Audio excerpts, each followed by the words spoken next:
Okay, here we're going to show you the proper placement of the oil wick on a Ryobi press. This goes for all the duplicators and the two color presses. So you've got this vacuum pump is the same on all the presses. And this is the reservoir where the oil goes in.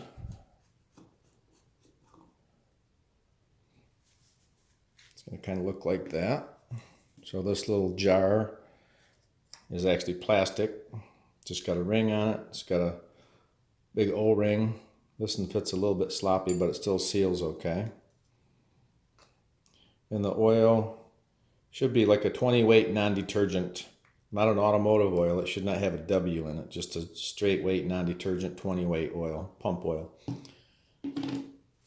Okay, now I'm just going to soak up the wick a little bit, get the oil off it. Now this here just unscrews with your hands.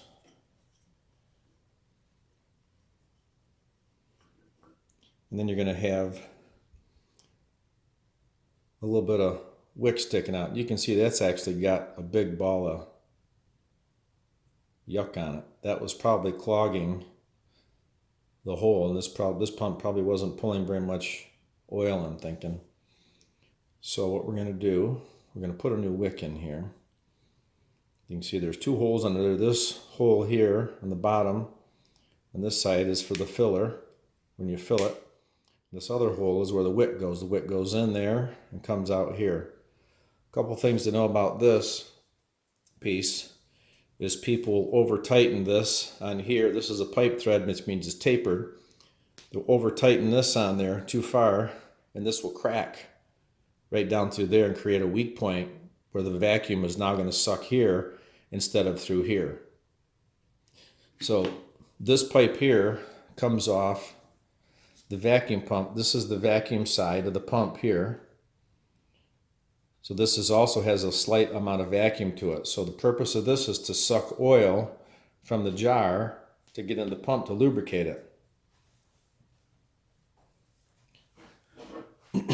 So I'm going to take this little pipe off here, but I might have to hold this brass piece here. This is an old style. The new style is slightly different.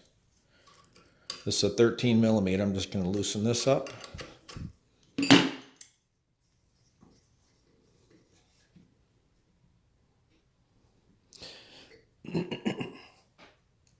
So we've got this pipe with a hole in the side. And there's also a little tiny hole, which you can't see down inside here. It's maybe 2 millimeter hole inside here. So the purpose of this is this wick wants to go past that hole, but not all the way. So I push that till it bottoms out. So right here is where it bottoms out. There's a smaller hole in there. So I want this wick halfway between that hole and this hole. So basically I want the wick to stick out. I'm just going to simulate it here, about 1/8 of an inch past that hole, which is about right there. So to achieve that, I know that this is going to screw down onto here.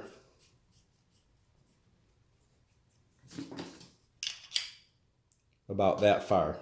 The hole is kind of up or off to the left a little bit.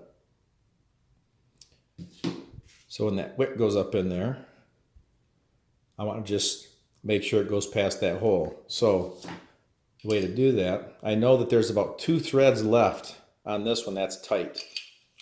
So loosen that back up. I'm actually going to grab a new wick.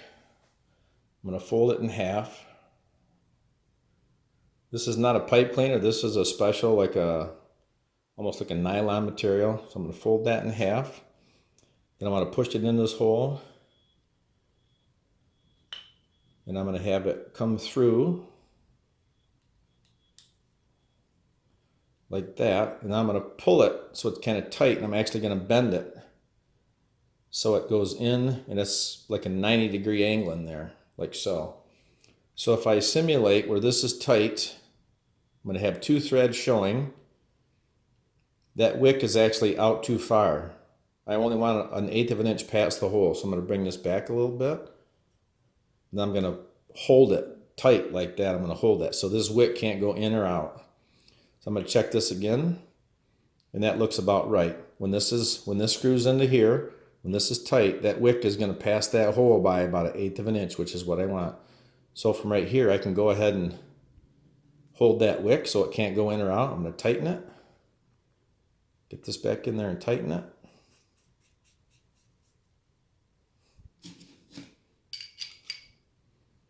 Just snug it a little bit. Now I know that wick is right where I want it in there. So now I'm just going to screw this back in here. You can put Teflon tape on the threads or pipe dope. I just want to make sure when this is done that this is in a down position. Then I'll take these wicks and just kind of move them around a little bit. So they'll be in the bottom of the jar. Put them back in there. And then they'll just kind of bend a little bit just so they can soak up the oil. Get this on there and don't cross thread it.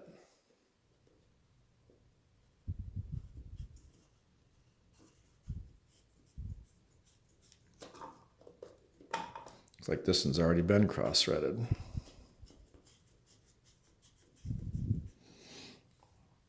Okay, there you go. Just make sure it's full of oil. Now another common problem with air, not getting enough air in this press, is this manifold.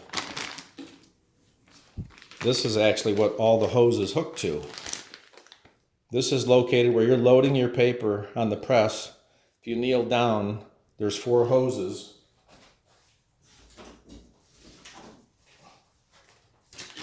That the blowers are mounted to. Mount to the blowers, it's hose that looks like this. Typically it's blue, new ones are black. 4 of those connect right on there.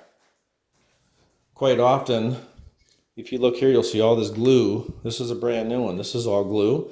The older machines, this glue would get hot and melt and crack, or just open up. Because there's 2 pieces here. So you get a leak of air through here. The way to tell that, if that's actually happening, is when the machine is running, when the blower's on, if you take a screwdriver and push in really hard on the middle of that with the air on, you should hear a different sound in the blowers coming out right about where your head is at eye level with all this.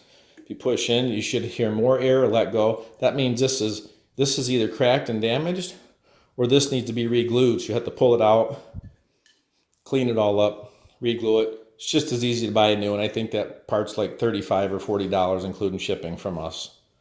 But that's very common on the older machines. This would leak air, so you're not getting all the air that you need to separate your paper. So the wick is that part number 91150, and the manifold 5290 17120-1. And here's your filters too. You can get those from us here at Ryobi Press Parts. Keep your pump all tuned up. There you go.